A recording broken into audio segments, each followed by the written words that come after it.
Hallelujah, hallelujah, hallelujah, hallelujah, hallelujah. Hallelujah. परमेश्वर पिता का धन्यवाद करते हैं आज सुबह के इस महान पवित्र सुंदर अवसर के लिए। ये सुंदर अवसर एक बार फिर से हमारे जीवन में आया कि हम सब परमेश्वर पिता की प्रेजेंस में आए। इस ऑनलाइन सर्विस के जरिए अलग अलग स्थानों पे होने के बावजूद हम सब एक मन एक आत्मा होकर अपने स्वर्गीय पिता की प्रेजेंस में आए, उनकी नज़दीकी में आए और परमेश्वर के पवित्र जीवित सामर्थ्य वचनों के ऊपर हम मनन करें। मेरे प्रियो, परमेश्वर के वचन में से आज हम एक ऐसी चीज के ऊपर मनन करेंगे जो आपके जीवन को बड़ी आशा से और बड़े उत्साह से भर देगी। जी हाँ मेरे प्रियो, परमेश्वर का हर एक वचन हमारे उद्धार के लिए और हमारे आत्मिक फायदे के लिए है। परमेश्वर ने अपना ये जो वचन हमें दिया है, उद्धार पाने के बाद जैसे हमारे शरीर को रोटी की आवश्यकता होती है, हर रोज हमारी आत्मा को, हमारी स्पिरिट को ये वचन चाहिए। ये वचन है जिससे हमारा आत्मिक जीवन चलता है। तो स्वर्गीय पिता ने अपनी बड़ी दया प्रेम अनुग्रह से हमारे उद्धार के लिए अपना वचन हमें दिया। परमेश्वर के वचन में क्रिएटिंग पावर है, निर्माण करने की सामर्थ है। ये वचन के जरिए ही हमें पता चलता है। उत्पत्ति की किताब से पहले अध्याय में हम देखते हैं कि परमेश्वर ने अपने वचन के द्वारा ही इस पूरी सृष्टि की रचना करी। तो परमेश्वर का जो वचन है इसमें क्रिएटिंग पावर है, निर्माण करने की सामर्थ है। तो जब भी हम परमेश्वर के वचन के ऊपर मनन करते हैं, हमारे अंदर वो सब कुछ जो टूटा फूटा होता है और परमेश्वर की इच्छा के अनुसार नहीं होता है, वो वापस से बनने लगता है, बशर्ते कि हम ध्यान से परमेश्वर का वचन सुने और सुनने के बाद उस पर मनन भी करें, मेडिटेट भी करें। अगर आप सिर्फ वचन सुन के रह जाएंगे तो वो आपके जीवन के लिए एक फायदे का कारण नहीं होगा। पर जो वचन सुना है उसके ऊपर मेडिटेट करिए, बार बार मेडिटेट करिए, तो वो वचन आपके अंदर वो सब कुछ जो टूटा फूटा है, वो सब कुछ जो परमेश्वर की इच्छा के अनुसार नहीं है, वो सब कुछ परमेश्वर का वचन परमेश्वर की इच्छा के अनुसार बना देगा। क्योंकि इस वचन के अंदर क्रिएटिंग पावर है, निर्माण करने की सामर्थ है। ये वचन ही हमें बताता है। इसी वचन के द्वारा हमें उद्धार मिलता है और इसी वचन से हम जीवित रहते हैं। जब शैतान ने प्रभु यीशु मसीह की परीक्षा लेनी चाहिए, प्रभु यीशु मसीह से कहा कि इन पत्थरों से बोल रोटी बन जाए, तो प्रभु यीशु मसीह ने कैसे हराया शैतान को? प्रभु यीशु मसीह ने उस वक्त शैतान को और हम सबको भी बताया कि कैसे इंसान जिंदा रहता है, परमेश्वर के वचन से। तो ये वचन है जिसके द्वारा हम जीवित रहते हैं। पैसे से या अपनी नौकरी से या शारीरिक भोजन से नहीं, ये वचन है जो हमें जीवित रखता है। इसीलिए मेरे प्रियों, सिर्फ संडे नहीं, हर रोज परमेश्वर के वचन को पढ़िए, परमेश्वर का वचन सुनिए, परमेश्वर के वचन पर मेडिटेट करिए,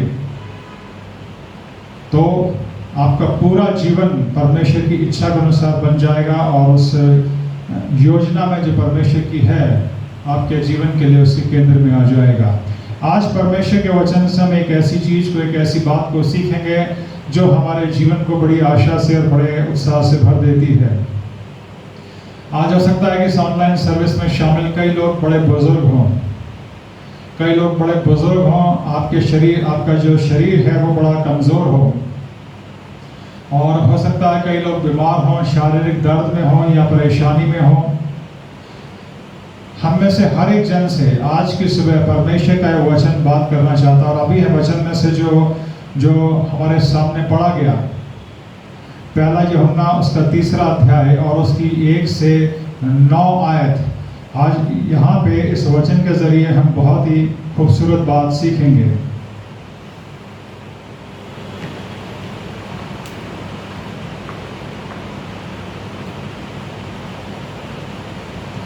पहला यूहन्ना उसका 3 अध्याय परमेश्वर के प्रेम को बताने के साथ शुरू होता है। यहाँ पे लिखा है, देखो पिता ने हमसे कैसा प्रेम किया कि हम परमेश्वर की संतान कहलाएं, और हम हैं भी। इस कारण संसार हमें नहीं जानता क्योंकि उसने हमें भी नहीं जाना। हे प्रियो, अब हम परमेश्वर की संतान हैं और अभी तक ये प्रकट नहीं हुआ कि हम क्या कुछ होंगे। इतना जानते हैं कि जब वो यानी प्रभु यीशु मसीह प्रकट होगा तो हम उसके समान होंगे और उसको वैसा ही देखेंगे जैसा वो है। कितनी सुंदर बात है मेरे प्रियो। पहला यूहन्ना उसका 3 अध्याय और 1 से 3 आयतें जो मैंने अभी आपके सामने पढ़ी। मैं नहीं जानता आप में से कितने लोगों ने इन आयतों को पढ़ा है और उसके ऊपर मेडिटेट किया, इन आयतों ने कभी आपके जीवन से आपसे बातचीत करी है। एक बहुत ही सुंदर बात परमेश्वर का वचन आज की सुबह मुझे और आपको बताता है कि जब प्रभु यीशु मसीह प्रकट होंगे, जब प्रभु यीशु मसीह आएंगे, तो मैं और आप भी उनके समान हो जाएंगे। सोचा कभी आपने? वचन कहता है जब प्रभु यीशु मसीह आएंगे तो मैं और आप भी उनके समान हो जाएंगे। Hallelujah, praise the Lord. परमेश्वर की स्तुति और आराधना इतनी सुंदर बात के लिए, इतनी सुंदर आयत के लिए। वचन में साफ साफ लिखा है, पहला यूहन्ना उसका 3 अध्याय और उसकी 1 से 3 आयतें जो भी मैंने आपके सामने पढ़ी। जब वो प्रकट होगा, जब प्रभु यीशु मसीह प्रकट होंगे, तो मैं और आप भी उनके समान हो जाएंगे। मेरे प्रियो, बहुत सी बार लोग उद्धार पाके ही संतुष्ट हो जाते हैं या उद्धार पाके बहुत सी बार बैकस्लाइड हो जाते हैं। पर जब हम उद्धार पाते हैं, हमारे एक आत्मिक जीवन की, एक नए जीवन की शुरुआत होती है और उस नए जीवन में हमें हर रोज आगे बढ़ना चाहिए। परमेश्वर के वचन को पढ़ के, उस पर मेडिटेट करके वचन की गहराई में जाना चाहिए और आत्मा के द्वारा, परमेश्वर पवित्र आत्मा के द्वारा सीखना चाहिए कि इस जीवन में भी परमेश्वर ने कितनी सुंदर बातें उद्धार पाने के बाद भी हमारे लिए रखी हैं। और यूहन्ना भी ये कहते हैं कि हम परमेश्वर की संतान तो बन गए हैं, और क्या कुछ बनेंगे और क्या कुछ हमें मिलेगा ये भी प्रकट नहीं हुआ है। पर इतना हम जानते हैं, ये यूहन्ना जो प्रभु यीशु मसीह के सबसे प्रिय शिष्य थे, ये कहते हैं कि जब वो प्रकट होगा तो हम भी उसके समान बन जाएंगे, प्रभु यीशु मसीह के समान बन जाएंगे। कितनी अद्भुत बात है मेरे प्रियो, कितनी सुंदर बात है। और हम उसे वैसा ही देखेंगे जैसा आज वो है। कभी आपने सोचा प्रभु यीशु मसीह कैसे हैं? वो सारी तस्वीरें जो आप इस संसार में देखते हैं, वो सारी तस्वीरें जो आप इस संसार में देखते हैं, वो पिक्चर्स, ये अलग अलग चित्रकारों की इमेजिनेशन है। प्रभु यीशु मसीह ऐसे नहीं हैं जिनको आप फोटो में या पिक्चर्स में देखते हैं। प्रभु यीशु मसीह जैसे आज हैं, उसकी एक हल्की सी झलक प्रकाशित वाक्य उसके पहले अध्याय में बताई गई है। क्योंकि आज हम इस चीज के ऊपर मनन कर रहे हैं, क्योंकि वचन हमें साफ साफ कह रहा है पहला यूहन्ना के 3 अध्याय में कि जब प्रभु यीशु मसीह प्रकट होंगे तो हम भी उनके समान बन जाएंगे। कितनी सुंदर बात है, कि सुंदर आयत है। तो अब हम ये देखेंगे कि प्रभु यीशु मसीह आज कैसे हैं, क्योंकि एक दिन हम सब बिल्कुल वैसे बनने जा रहे हैं। तो मेरे प्रियो, मेरे साथ निकालिए प्रकाशित वाक्य उसका पहला अध्याय और उसकी 13 से 16 आयत में आपके सामने पढ़ रहा हूं। Book of revelation chapter 1 versus 13 to 16। प्रकाशित वाक्य इसका पहला अध्याय, इसकी 13 से 16 आयत। प्रभु यीशु मसीह जैसे हैं, जैसे आज वो हैं, उनके उस रूप की एक हल्की सी झलक हमें यहाँ पे देखने को मिलती है।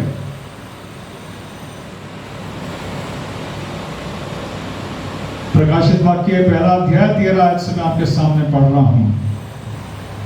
और उन दीवटों के बीच में मनुष्य के पुत्र सदृश एक पुरुष को देखा, जो पांवों तक का वस्त्र पहने और छाती पर सोने का पटुआ बांधे हुए था। आप प्रभु यीशु मसीह के रूप के बारे में सुनिए। उसके सिर और बाल श्वेत ऊन वरण पाले के समान उज्जवल थे और उसकी आंखें आग की ज्वाला के समान थी।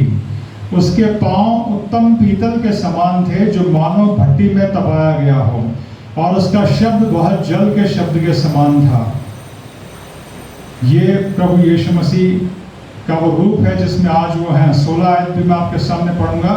वो अपने दाहिने हाथ में 7 तारे लिए हुए था, उसके मुख से तेज दोधारी तलवार निकलती थी, और उसका मुंह ऐसा प्रज्वलित था जैसा सूर्य कड़ी धूप के समय चमकता है।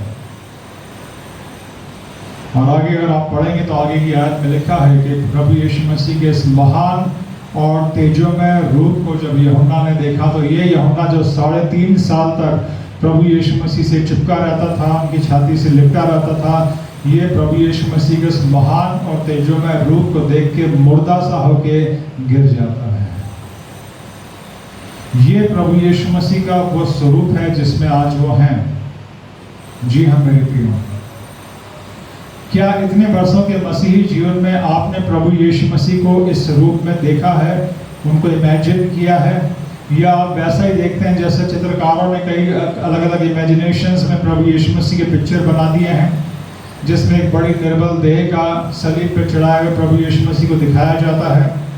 पर आज प्रभु यीशु मसीह इस महिमा की देह में है, इस उज्जवल और चमकती हुई देह में है। उस देह का एक हल्का सा रूप जब यूहन्ना देखता तो यूहन्ना कहता उसका मुंह ऐसा चमक रहा था जैसा सूर्य कड़ी धूप के समय चमकता। जब सूरज दोपहरी में कड़ी धूप में चमकता है, कोई उसकी तरफ देख नहीं सकता। सर के बालों से लेके पांव तक यूहन्ना जो प्रभु यीशु मसीह के स्वरूप का वर्णन करते हैं, उसमें सिर्फ चमक ही चमक, तेज ही तेज, चमक ही चमक, तेज ही तेज का वो वर्णन कर रहे हैं कि पांव ऐसे चमक रहे थे, चेहरा ऐसा चमक रहा था, बाल ऐसे चमक रहे थे, पूरी देह इस तरह से चमक रही थी। और पहला यूहन्ना के 3 अध्याय में यही यूहन्ना क्या कहते हैं, जब वो प्रकट होगा हम भी उसके समान बन जाएंगे। हालेलुया। जब वो प्रकट होगा तब हम भी उसके समान बन जाएंगे। और मेरे प्रियो, एक जगह नहीं, बाइबल में कई स्थानों पे ये चीज लिखी हुई है। एक और जगह से मैं आपके सामने पढ़ना चाहूंगा, फिलिपियों की पत्री उसका 3 अध्याय निकाल लीजिए। नए नियम में ही फिलिपियों की पत्री उसका 3 अध्याय और 20 और 21 आयत को भी मैं आपके सामने पढ़ूंगा। Epistle of Philippians chapter 3 versus 20 and 21। फिलिपियों उसका 3 अध्याय 20 और 21 आयत में देखते हैं क्या लिखा है। यहाँ पे लिखा है, पर हमारा स्वदेश स्वर्ग पे है और हम एक उद्धारकर्ता प्रभु यीशु मसीह के वहां से आने की बाट जो रहे हैं। वो अपनी शक्ति के उस प्रभाव के अनुसार जिसके द्वारा वो सब वस्तुओं को अपने वश में कर सकता है, हमारी दीनहीन देह का रूप बदलकर अपनी महिमा की देह के अनुकूल बना देगा। हालेलुया।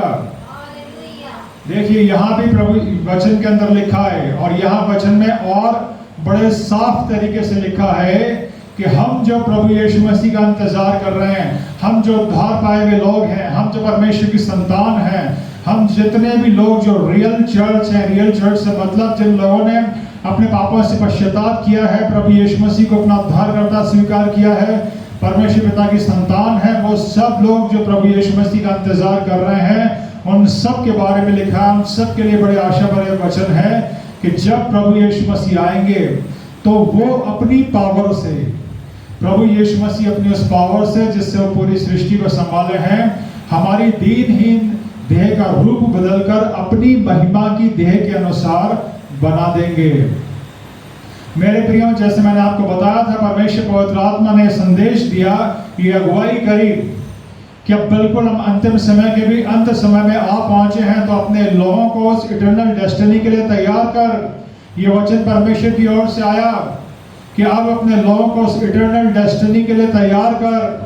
तो जब मुझे और आपको तैयार होना है इस इटर्नल डेस्टिनी के लिए, तो आज इस बात के ऊपर मनन कर लीजिए, सोच लीजिए कि उस इटर्नल डेस्टिनी में कैसा बॉडी हमारे पास होगा, कैसा शरीर मेरे और आपके पास होगा।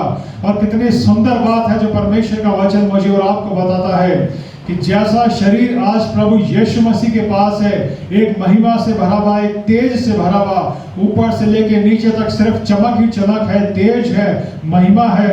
यहाँ साफ लिखा है वचन में, एक नहीं बल्कि 2 जगह पे।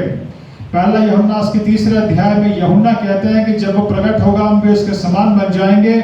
और फिलिपियों की पत्री में भी साफ वचन में लिखा है कैसे होगा ये सब, प्रभु यीशु मसीह करेंगे अपनी पावर से, अपने सामर्थ्य से। जब प्रभु यीशु मसीह आएंगे जिनका हम इंतजार कर रहे हैं, तो वो अपनी पावर से, अपनी शक्ति से हमारी इस दीनहीन देह का रूप बदलकर अपनी महिमा की देह के अनुसार प्रभु यीशु मसीह बना देंगे। ये हमारी आशा है मेरे प्रियो।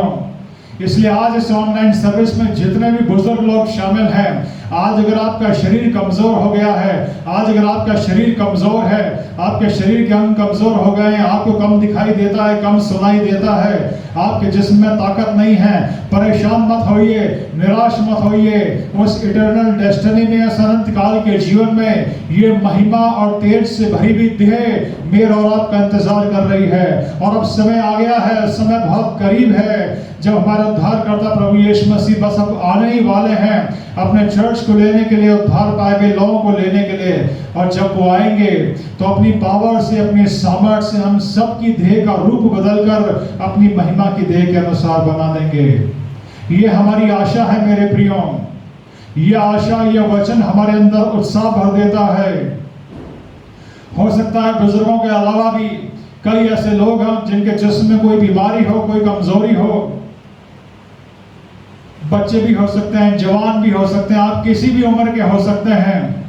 क्या अपने शरीर की किसी कमजोरी की वजह से, किसी बीमारी की वजह से, किसी तकलीफ की वजह से आज आप दुखी हैं, आज आप परेशान हैं? मत दुखी होइए, मत परेशान होइए।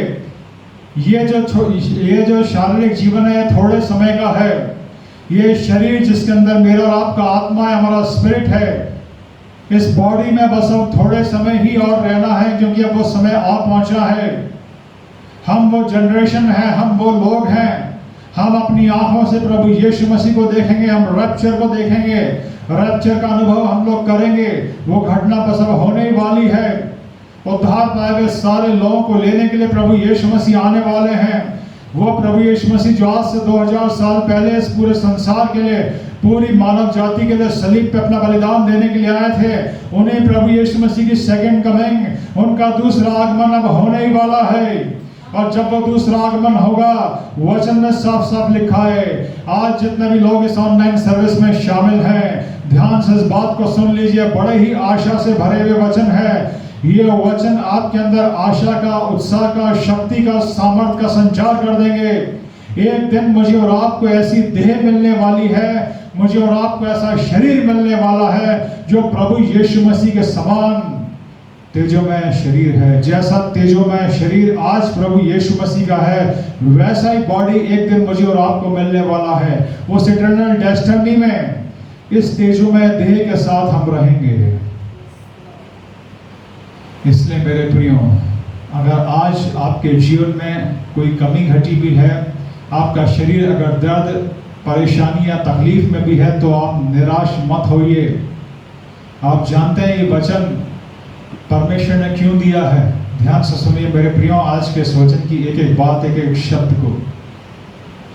आज का ये वचन परमेश्वर ने क्यों दिया है?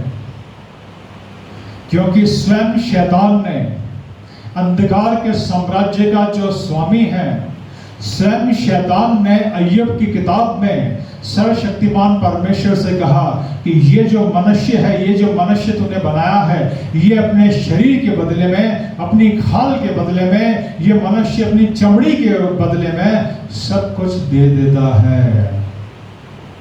क्या आपने पढ़ी अय्यूब की किताब?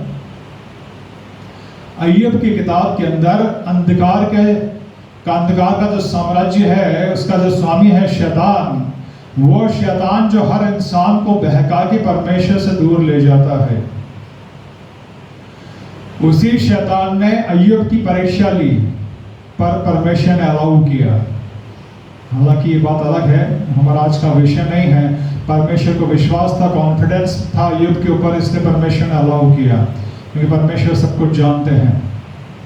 पर एक बहुत महत्वपूर्ण बात, अय्यूब की किताब से भी हम अपने आत्मिक जीवन के लिए बहुत बड़ी बड़ी बातें सीखते हैं। एक बहुत बड़ी महत्वपूर्ण बात जो शैतान अपने हजारों साल के एक्सपीरियंस से वहां कह रहा है सर्वशक्तिमान परमेश्वर से। क्योंकि पहले शैतान हमला करता है अय्यूब की सारी प्रॉपर्टी के ऊपर, उसके पैसे के ऊपर, और वो सारी कीमती चीजें जो उसके पास होती हैं, जो धन उसके पास होता है, वो उससे ले लेता है। पर अय्यूब फिर भी परमेश्वर की तारीफ करता है। तब शैतान एक बात कहता है कि मुझे बस उसके शरीर को हाथ लगाने दे। शैतान वहां पे एक बात कह रहा है, कहता है कि ये जो इंसान तूने बनाया है ना, ये इंसान अपने शरीर के बदले में, अपनी खाल के बदले में, अपनी चमड़ी के बदले में अपना सब कुछ दे देता है। जी हाँ मेरे प्रिय, हमारे समाज के अंदर कई ऐसे अभागे लोग होते हैं जिनके शरीर में कोई बीमारी, कोई कमजोरी हो, कोई तकलीफ होती है तो वो उनके विश्वास को हिला के रख देती है, डगमगा के रख देती है।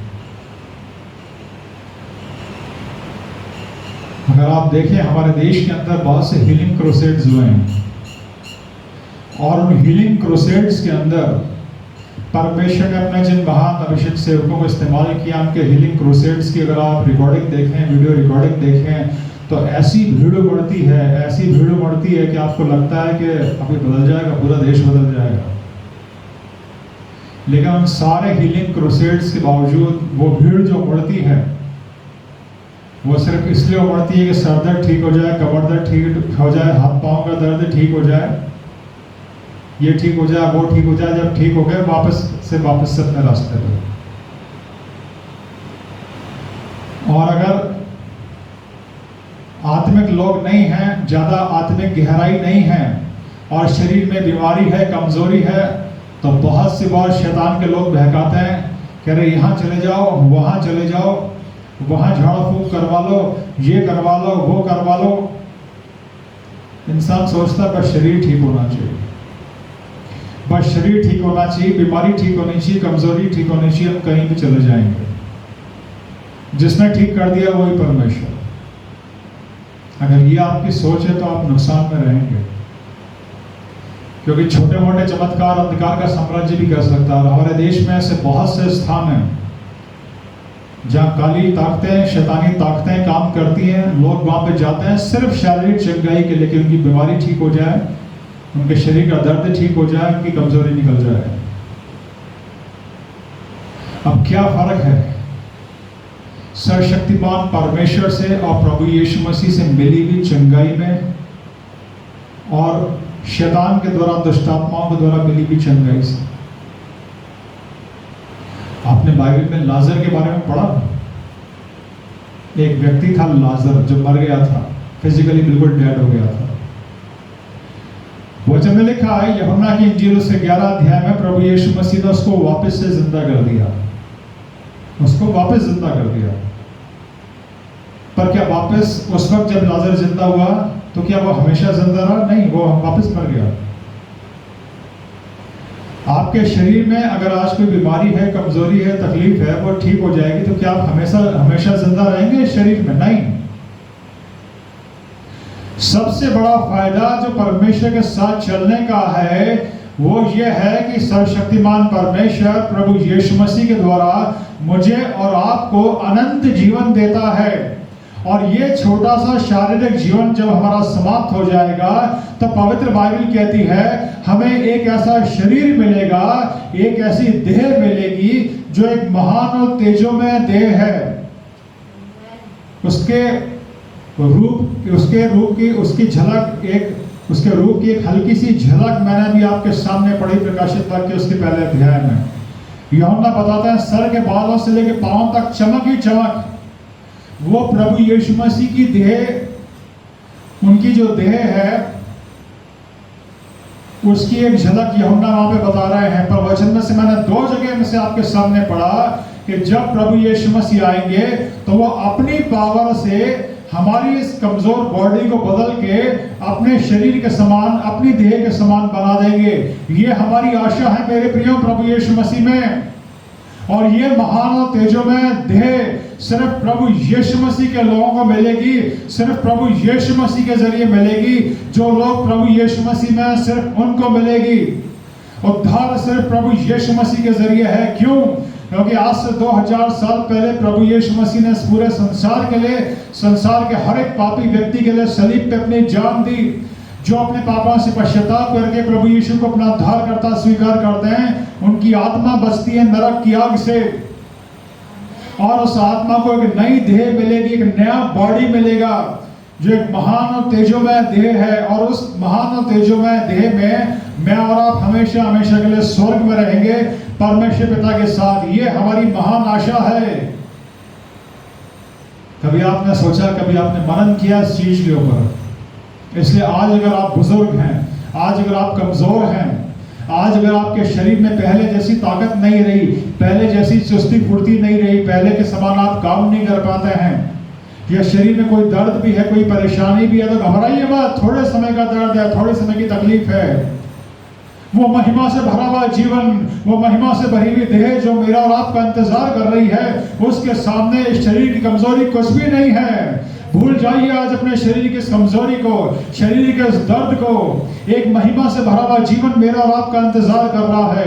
एक महिमा से भरी हुई देह मेरा और आपका इंतजार कर रही है, जो प्रभु यीशु मसीह पे विश्वास करने वाले हर एक जन को मिलेगी।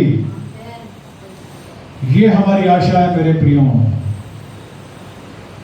इसलिए मेरे प्रियो, आज हम देख रहे हैं हमारे संसार में, हमारे देश में परिस्थितियां चारों तरफ बदल रही हैं। कल को अगर ऐसा समय भी आ जाए कि आपको घेर लिया जाए और आपसे कहा जाए कि प्रभु यीशु मसीह का इनकार करो, अपने विश्वास का इनकार करो, तो अपने इस कमजोर शरीर को, इस छोटे से जीवन को बचाने के लिए उस महिमा से भरे हुए जीवन को और उस महिमा की देह को मत खो देना। ध्यान से सुन लीजिए। इस छोटे से जीवन में इस निर्बल देह की कोई निर्बल कमजोरी को दूर करने के लिए कहीं शैतान के पास मत चले जाना कि बस मेरा दर्द ठीक होना चाहिए, बस मेरी बीमारी ठीक होनी चाहिए। अरे ये बीमारी हमेशा की नहीं है, ये दर्द हमेशा का नहीं है। पवित्र बाइबल बताती है कि वो सर्वशक्तिमान परमेश्वर है, वो महान प्रेमी अनुग्रहकारी परमेश्वर है, वो चंगाई देने वाला परमेश्वर है। चंगाई से बढ़ के वो उद्धार देने वाला परमेश्वर है। अगर आज आप बीमार हैं, कमजोर हैं, तकलीफ में हैं, प्रभु यीशु मसीह को पुकारिए, अपनी चंगाई के लिए प्रार्थना करिए। अगर आप बीमार हैं, आपके घर में कोई बीमार है, आपका बच्चा बीमार है, प्रभु यीशु मसीह को पुकारिए। वो यहोवा राफा है, वो चंगाई देने वाला परमेश्वर है। और अगर आपकी चंगाई आने में विलंब भी हो रहा है तो घबराइए मत। अगर आपकी चंगाई आने में विलंब भी हो रहा है तो घबराइए मत, क्योंकि कई बार कई जीवन ऐसे होते हैं जब सब कुछ ठीक हो जाता है तो परमेश्वर को भूल जाते हैं। पवित्र बाइबल में साफ लिखा है, यीशु मसीह ने एक जगह 10 कोढ़ियों को चंगा किया, सिर्फ एक वापस लौट के आया प्रभु यीशु मसीह को थैंक यू बोलने के लिए, धन्यवाद करने के लिए। बाकी 9 ठीक हो गए, चले गए। तो आज जिस कमजोरी से, जिस तकलीफ से आप परेशान है ना, यही चीज आपको परमेश्वर के पास रखे हुए है। परमेश्वर को पता है कि ये कमजोरी ठीक कर दी तो ये वापस भाग जाएगा शैतान के पास, संसार के पास। तो कई बार ऐसा कांटा भी परमेश्वर चुभाते हैं हमारे शरीर में जो हमारे को परमेश्वर की नजदीकी में रखता है। कई बार ये कारण भी होते हैं, पर वो चंगाई देने वाला परमेश्वर है, विश्वास के साथ उसको पुकारिए। पर इस छोटे से शारीरिक जीवन में इस दुर्बल शरीर को ठीक करने के लिए कभी शैतान के पास मत चले जाना, अंधकार की ताकतों के पास मत चले जाना। और आगे भविष्य में अगर कभी कोई ऐसा समय आए आपके जीवन में कि आपको जान का खतरा लगे या आपसे ये कहा जाए कि अपने विश्वास को छोड़ो वरना तुम जान से हाथ धो बैठोगे, तो इस छोटे से जीवन को बचाने के लिए, इस छोटी सी निर्बल देह को बचाने के लिए उस अनंत काल के जीवन को, उस महिमा के जीवन को और उस महिमा की देह को मत खो देना। वचन में साफ लिखा है, प्रभु यीशु मसीह अपनी पावर से, अपने सामर्थ्य से हमारी इस कमजोर निर्बल देह को बदल के अपनी महिमा की देह के अनुसार बना देंगे। एक ग्लोरियस बॉडी मेरा और आपका इंतजार कर रहा है। अगर कोई तलवार लेके आपके सामने खड़ा हो जाए, बंदूक लेके आपके सामने खड़ा हो जाए, घबराइएगा मत, उस समय का दर्द होगा, पर जैसे ही ये शारीरिक जीवन समाप्त होगा, एक ऐसा ग्लोरियस बॉडी मिलेगा जिसमें न कोई दर्द है, न कोई दुख है, न कोई तकलीफ है। जी हाँ मेरे प्रिय, ये परमेश्वर की तरफ से आज्ञा ही है कि अपने लोगों को इटर्नल डेस्टिनी के लिए तैयार कर, अनंत काल के जीवन के लिए तैयार कर। और तैयार होना है। अगर आप अपने आप को मसीही कहते हैं, अगर आप क्रिश्चियन हैं, तो आज परमेश्वर के इस वचन के पर मनन करते हुए सोचिए, क्या इस इटर्नल डेस्टिनेशन के लिए आप तैयार हैं? उस ग्लोरियस बॉडी के बारे में सोचिए जो भविष्य में, फ्यूचर में आपको मिलने वाला है, आपके जीवन को आशा से भर देगा। ये वचन एक आशा का संचार करेगा, एक उत्साह का संचार आपके जीवन में होगा। एक ग्लोरियस बॉडी आपको मिलने वाला है, बहुत जल्द मिलने वाला है। संसार की सारी परिस्थितियां, परमेश्वर का वचन बता रहा है कि अब प्रभु यीशु मसीह का दूसरा आगमन बहुत निकट है, वो कभी भी हो सकता है। और वचन में साफ लिखा है, जब भी प्रभु यीशु मसीह आएंगे तो हमारे इस कमजोर निर्बल देह को बदल के अपनी महिमा की देह के अनुसार बना देंगे। ये हमारी आशा है मेरे प्रियो। इसलिए मेरे प्रियो, अपने शरीर की कमजोरी को, अपने शरीर की दुर्बलताओं को, अपनी बीमारियों को मत देखिए। अपनी निगाहों को चंगा करने वाले प्रभु यीशु मसीह की ओर लगाइए। उसके इस महान तेजोमय रूप का वर्णन अध्ययन कर आप भी अपने पर्सनल डिवोशन में प्रकाशित वाक्य उसका पहला अध्याय पढ़िएगा। प्रकाशित वाक्य उसका पहला अध्याय, जिसमें प्रभु यीशु मसीह की इस महिमा की देह का वर्णन है।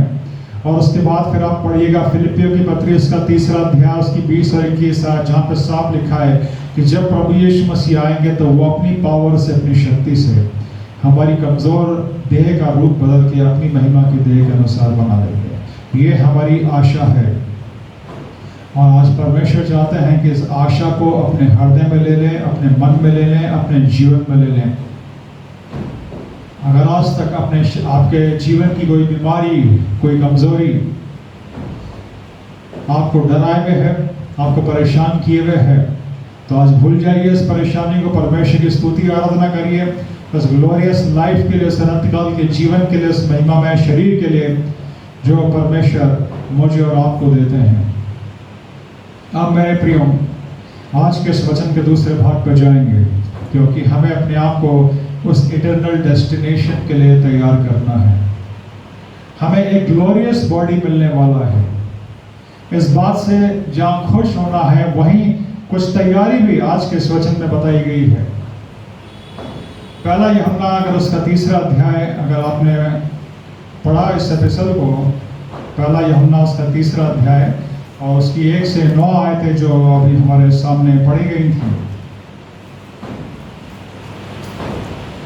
अब 4 से 9 आयतें जो हैं, इनमें ये बताया गया है, सबसे पहले तो आशा है कि परमेश्वर ने हमसे प्रेम किया, ऐसा महान प्रेम किया कि हम उसकी संतान बन गए, उसकी संतान बन गए हैं। और अब ये प्रकट नहीं है कि आगे और क्या कुछ होंगे। और यहाँ पे बताया गया कि जब प्रभु यीशु मसीह आएंगे तो उनके जैसे बन जाएंगे।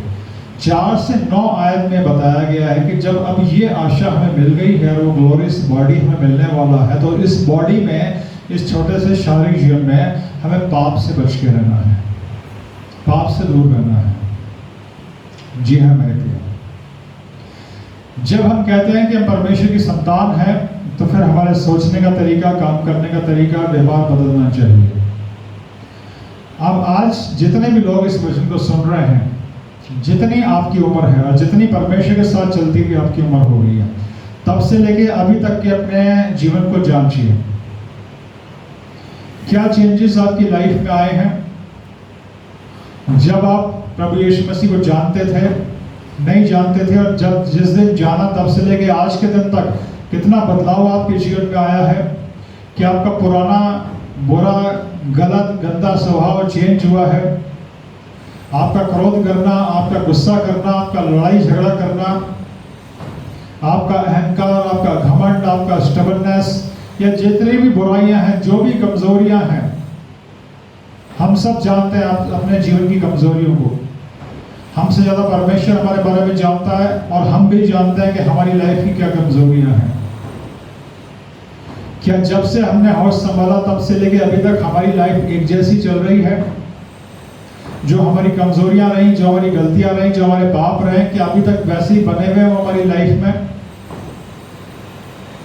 22 साल की पास्टर मिनिस्ट्री में मैंने बहुत से ऐसे लोगों को देखा जिन्हें ये कहते हैं, बड़ा फक्र होता है कि हम चर्च के इतने साल पुराने मेंबर हैं। लोगों को ये बताते हुए बड़ा फक्र होता है कि हम बुजुर्ग हैं, हम इतने साल के एक्सपीरियंस वाले हैं, हम सीनियर्स हैं। पर अगर आप उनकी लाइफ को देखेंगे तो कोई चेंज आपको नहीं मिलेगा।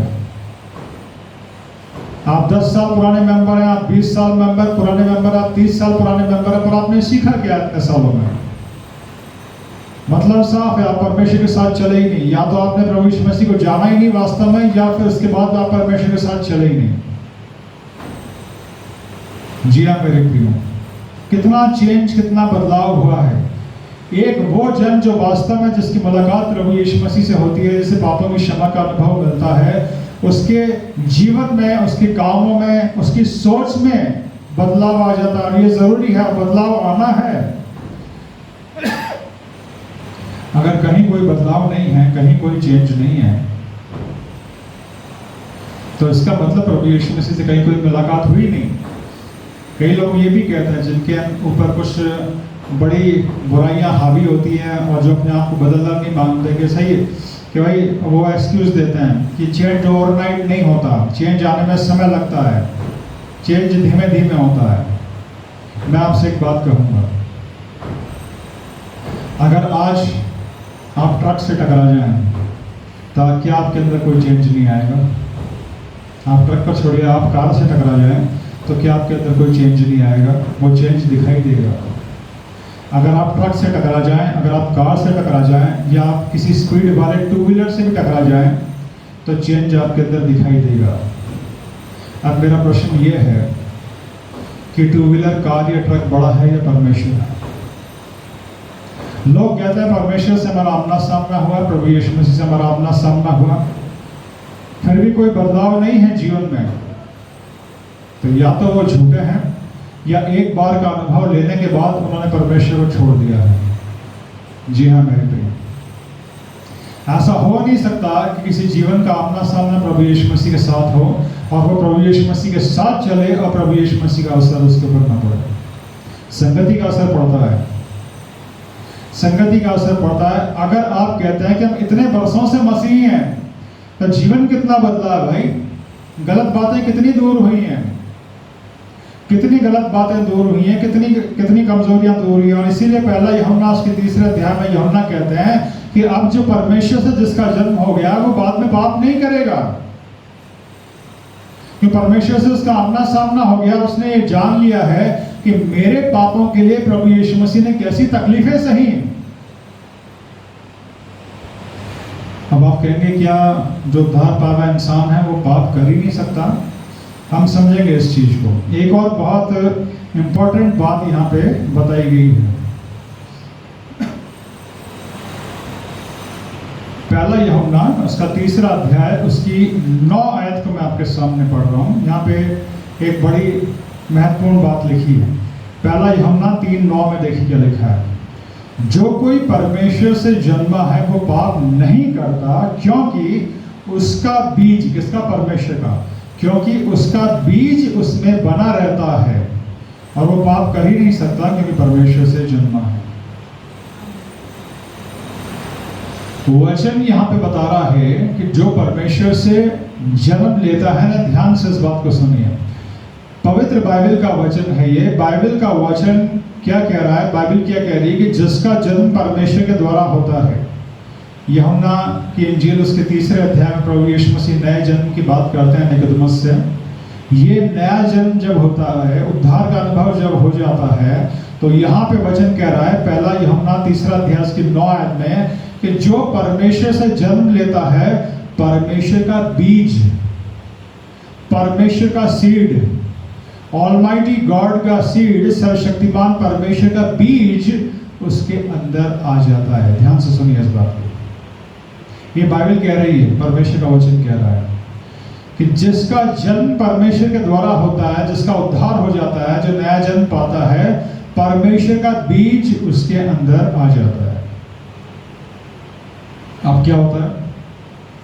आप आम बोइए एक जगह, है ना, ये कोई पौधा लगाइए, आप गुलाब का बीज बोइए, किसी फूल का बीज बोइए, तो क्या होगा? बीज उगेगा, बीज उगेगा। गुलाब का पौधा जितना बड़ा होता है उतना बड़ा साइज लेगा।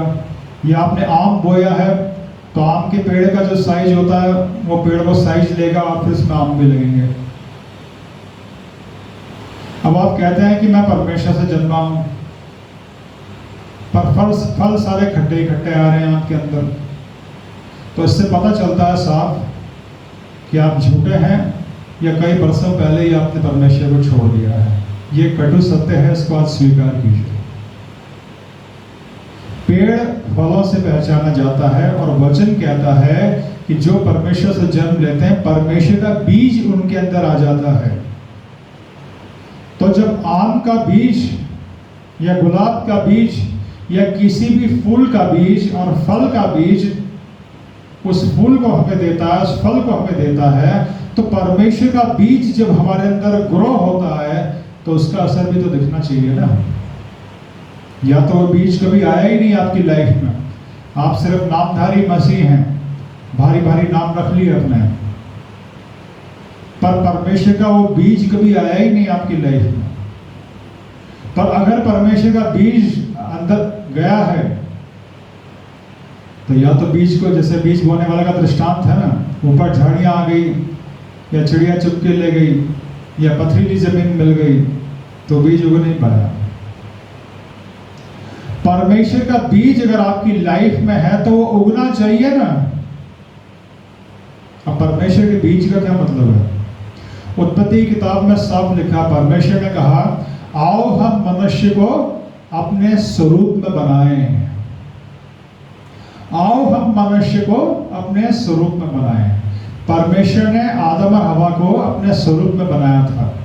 शैतान ने झूठ बोल के उनको बहकाया था। शैतान ने कहा था फल खाओ तुम परमेश्वर के समान बन जाओगे। शैतान झूठ बोल रहा था, वो लोग पहले से ही परमेश्वर के समान थे। बाइबल में साफ लिखा, परमेश्वर ने स्वयं कहा आओ हम मनुष्य को अपने स्वरूप में बनाएं। आदम और हवा परमेश्वर के समान थे, पर फल खाने से वो परमेश्वर के स्वरूप को खो बैठे। आदम और हवा के पाप की वजह से हर इंसान परमेश्वर के स्वरूप के अलग सिर्फ शरीर में जन्म लेता है इस संसार में, पर बड़ा होके होश संभाल के हर वो व्यक्ति जो अपने पापों से पश्चाताप करके प्रभु यीशु मसीह को अपना उद्धारकर्ता स्वीकार करता है, परमेश्वर का बीज वापस से उसमें आता है। और अगर उसके बाद वो व्यक्ति लगातार परमेश्वर की संगति में बना रहता है, वचन और प्रार्थना के जीवन में बना रहता है, तो परमेश्वर का स्वरूप उसमें बनने लगता है। अगर आप कहते हैं कि आप इतने वर्षों से मसीह हैं, तो कितना प्रभु यीशु मसीह का स्वरूप बना आपके अंदर, जांचिए। आज के इस वचन को सुनने के बाद आईने के सामने खड़े होइएगा, अपने आप को देखिएगा, कितना प्रभु यीशु मसीह की झलक आपके जीवन में दिखाई देती है। या अभी भी वही पुराना जीवन, पुराने काम दिखाई देते हैं, पुरानी सोच दिखाई देती है। आपकी सोच अभी भी सांसारिक है, परमेश्वर के लिए समय नहीं है आपके पास, परमेश्वर की बातों के लिए समय नहीं है आपके पास। हमारे मसीह समाज में जैसे और दूसरे धर्म के लोग अपने धार्मिक स्थानों पर जाके इबादत करके निकल जाते हैं, हमारे समाज में बहुत से ऐसे अभागे लोग रहे जिन्होंने मसीहत को एज ए रिलीजन लिया, वो लोग आज नुकसान में हैं। क्रिश्चियनिटी कोई रिलीजन नहीं है, कोई धर्म नहीं है। क्रिश्चियनिटी को मैं 2 लाइन में एक्सप्लेन करता हूँ। क्रिश्चियनिटी क्या है, मसीहत क्या है? सबसे पहले प्रभु यीशु मसीह के साथ एक व्यक्तिगत संबंध बनाना है। प्रभु यीशु मसीह के साथ एक व्यक्तिगत संबंध बनाना है, और दूसरा उस संबंध को मेंटेन रखना है सारी लाइफ में। तो प्रभु यीशु मसीह के साथ अगर आपका संबंध बन गया है और संबंध मेंटेन हुआ है, तो उसके स्वरूप का असर आना चाहिए ना आपकी लाइफ में। वो क्यों नहीं आया, सोचिए जरा। या तो आप झूठे हैं, आप झूठ बोलते हैं, कभी आपकी मुलाकात हुई नहीं प्रभु यीशु मसीह से, या सिर्फ एक ही अनुभव होके रह गया, उसके बाद आप कभी प्रभु यीशु मसीह के साथ नहीं चले। जैसे मैंने कहा, ट्रक से टकरा जाएंगे, कार से टकरा जाएंगे तो फर्क आएगा आपके अंदर। ऐसा कैसे हो सकता है? पवित्र बाइबल के अंदर लिखा है, प्रेरितों के काम के अंदर, एक दंगाई, एक दंगा करने वाला, एक उधम मचाने वाला जिसका नाम था शाऊल, एक दिन वो टकरा गया यीशु मसीह से, उसका जीवन बदल गया। उसके बाद उसको मारा गया, उसको पीटा गया, उसको 39 कोड़े मारे गए, उसको बेते मारे गई, परवाह नहीं करी उसने, यीशु का नाम लेता रहा। यीशु मसीह से जो टकरा जाता है ना, अपने जीवन में ऐसा बदलाव आता है।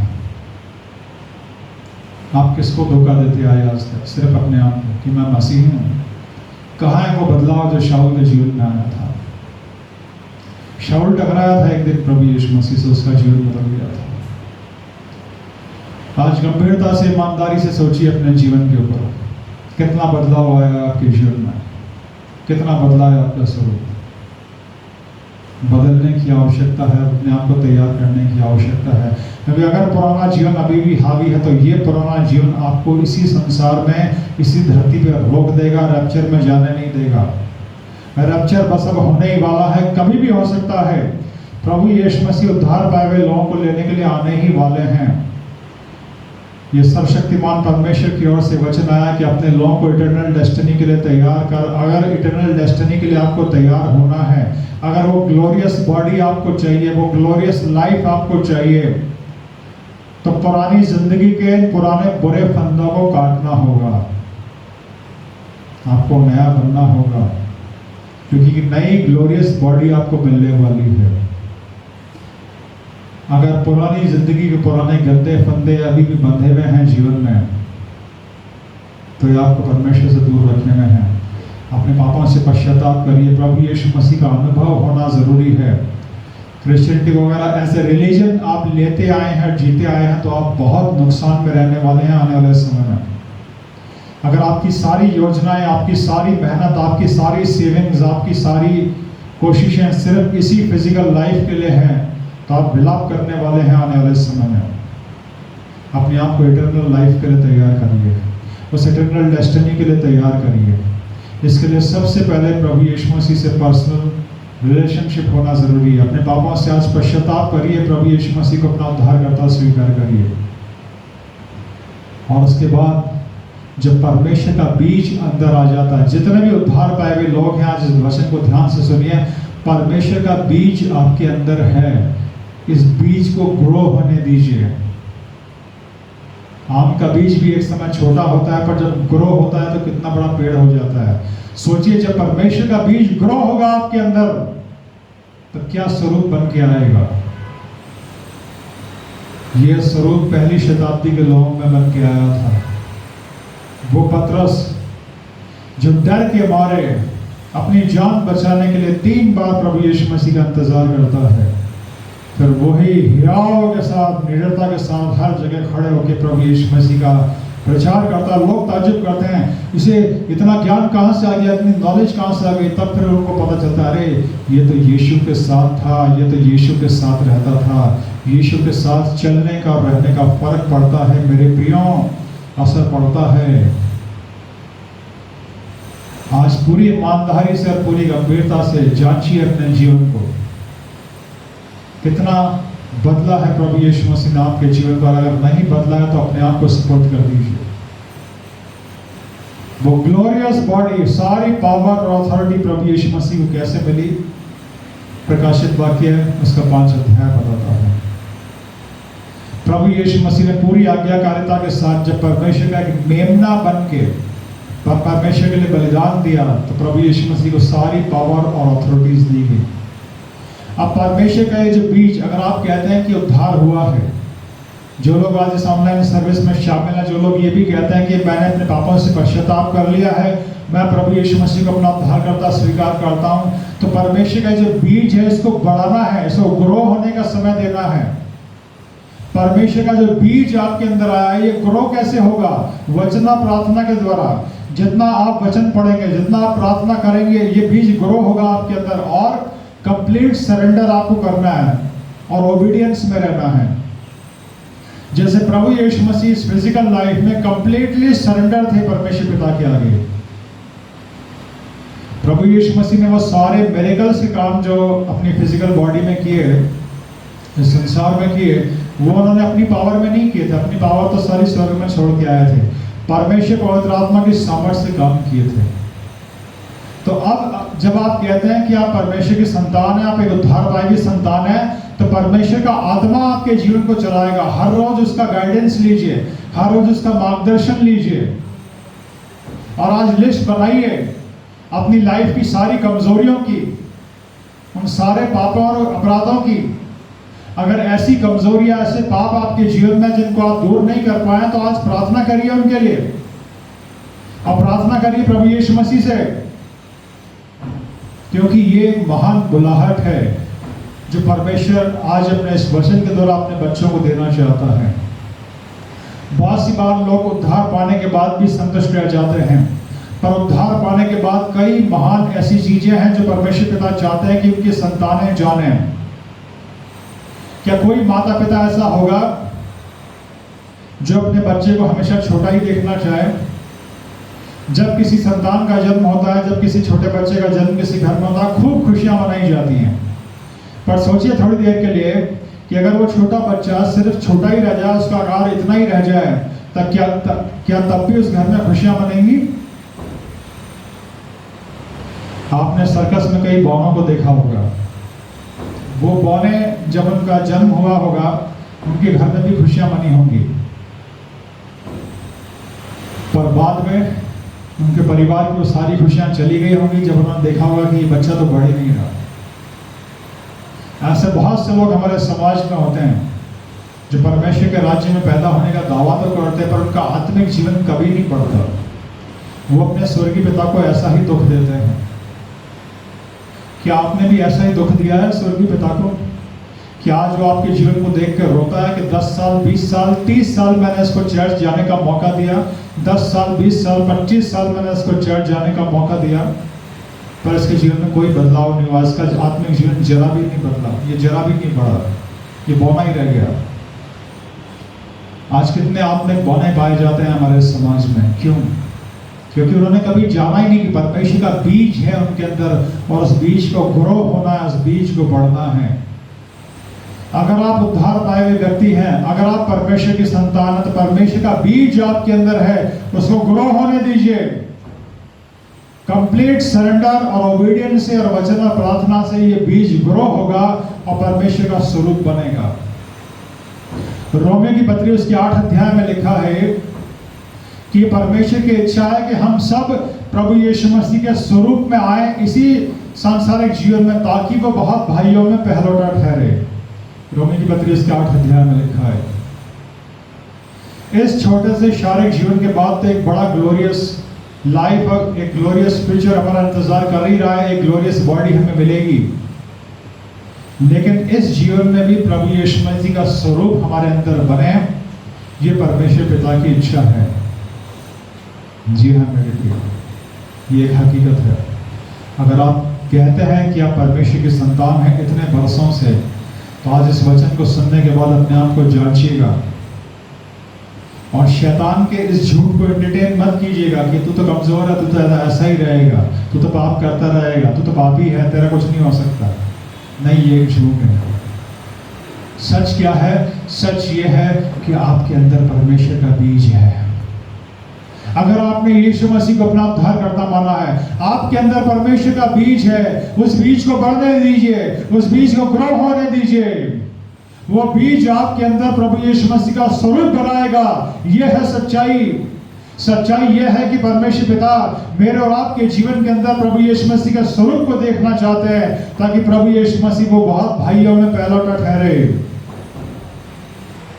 दूल्हा आने वाला है, प्रभु यीशु मसीह आने वाला है, पर दुल्हन अभी तैयार नहीं है। हमें तैयार होना है आत्मिक तौर से, उस इटर्नल डेस्टिनेशन के लिए तैयार होना है, उस अनंत काल के जीवन के लिए तैयार होना है। इसलिए मेरे प्रियो, अपनी इस लाइफ के सारे फ्रस्ट्रेशन को, सारे दुखों को एक तरफ रख के, शरीर के सारे दर्द कमजोरियों को भूल के आज अपनी निगाहों को उस ग्लोरियस लाइफ की ओर लगाइए और इस सच को हमेशा हमेशा के लिए अपने स्पिरिट में ले लीजिए कि आपके अंदर परमेश्वर का बीज है, और उसको ग्रो होने दीजिए हर रोज, ताकि प्रभु यीशु मसीह का स्वरूप आपके अंदर बने और परमेश्वर को महिमा मिले। प्रभु इस वचन के द्वारा आप सबको आशीष दे। आइए प्रार्थना करें।